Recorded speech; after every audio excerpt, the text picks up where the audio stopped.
MA final paper first unit third topic first سوانح نگاری سوانح یادگار غالب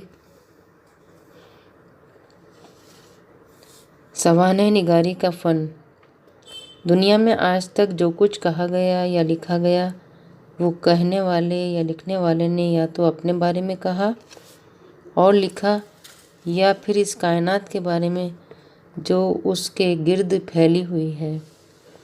پہلی شکل میں یہ آپ بیتی ہوئی اور دوسری شکل میں جگ بیتی۔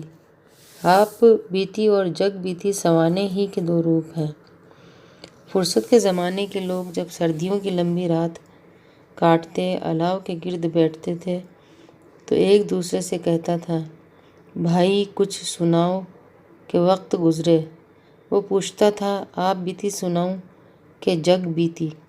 عام طور پر جواب ملتا تھا کہ آپ بیتی تو روز ہی بیتتی ہے، جگ بیتی سناؤ۔ یہ جگ بیتی سوانح ہے اور آپ بیتی خود نوشت سوانح۔ سوانح کا دائرہ بے حد وسیع ہے۔ سوانح کی تعریف سوانح کی تعریف کرتے ہوئے کارلائل نے اسے فرد کی داستان حیات بتایا ہے۔ ایمرسن کا خیال ہے کہ جب کوئی عظیم تر انسان کی زندگی کی تشریح کرتا ہے تو سوانح عمری وجود میں آتی ہے، لیکن اس کے برعکس لائف آف اسٹرلنگ کے مصنف نے ایک دعویٰ کیا ہے اور اپنی تصنیف میں اسے ثابت کر دیا ہے، وہ یہ کہ کسی معمولی انسان کے سفر زندگی کی رویداد بھی ایسی دلکشی کے ساتھ پیش کی جا سکتی ہے کہ وہ بڑے بڑے آدمیوں کی توجہ کا مرکز بن سکے۔ اس کے باوجود حقیقت یہی ہے کہ جن ہستیوں نے ناقابل فراموش کارنامے انجام دیے ان کے بارے میں لوگ زیادہ سے زیادہ جاننا چاہتے ہیں۔ ولیم کوپر کا ارشاد بجا ہے کہ وہ بے حقیقت لوگ جو بھلائے جانے کے لیے پیدا ہوئے ہیں انہیں زندہ رکھنے کی کوشش بے سود ہے۔ غرض سوانح عمری ایک ایسی تصنیف ہے جس میں کسی شخصیت، اور یہ شخصیت اہم ہو تو کیا کہنا، کی زندگی میں پیش آنے والے واقعات کی ایسی تصویر پیش کی جاتی ہے جو ہر لحاظ سے مکمل ہو۔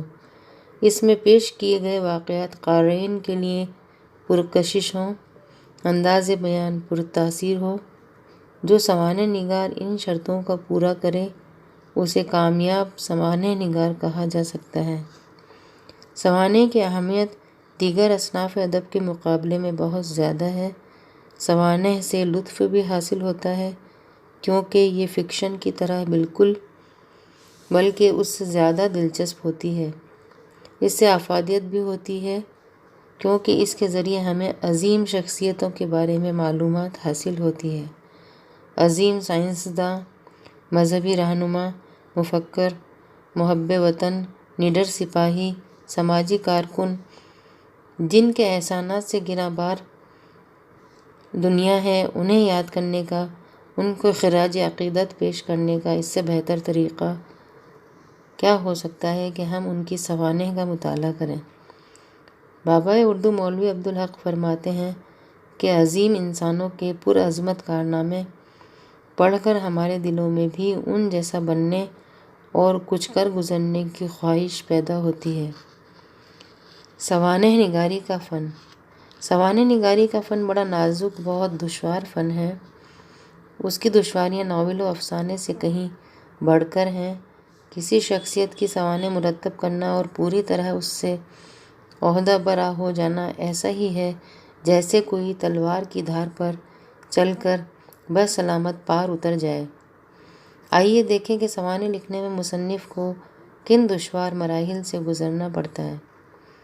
سوانح نگار کو سب سے پہلے صاحب سوانح کا انتخاب کرنا ہوتا ہے۔ اسے دیکھنا چاہیے کہ جن کی سوانح لکھنے کا وہ ارادہ کر رہا ہے وہ شخصیت اس قابل ہے یا نہیں کہ اس کی سوانح لکھی جائے۔ پھر یہ دیکھے کہ وہ خود اس کی زندگی کے تمام پہلوؤں سے پوری طرح واقفیت رکھتا ہے یا نہیں۔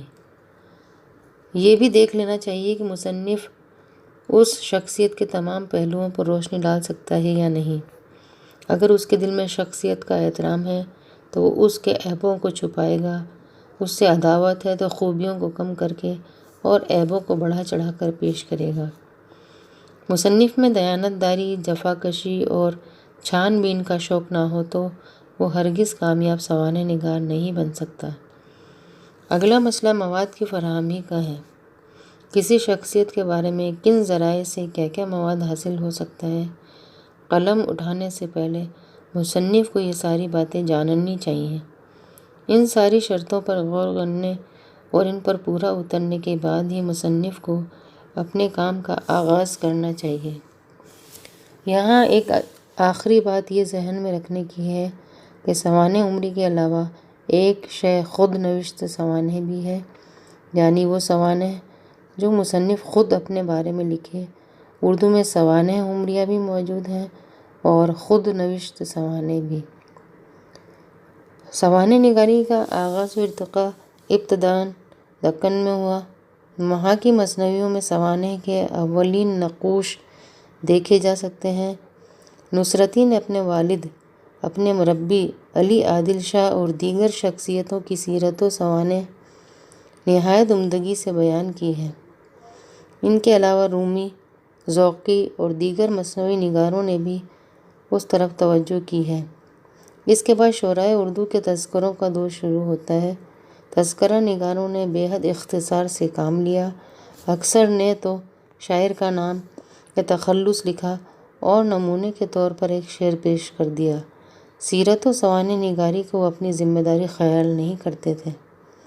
محمد حسین آزاد کی آب حیات اردو شاعروں کا تذکرہ بھی ہے اور اردو ادب کی تاریخ بھی، لیکن ان دونوں سے زیادہ اہم اس کی ایک اور خصوصیت ہے، انہوں نے بہت سی ادبی شخصیتوں کی سیرت و سوانح بھی پیش کی ہے۔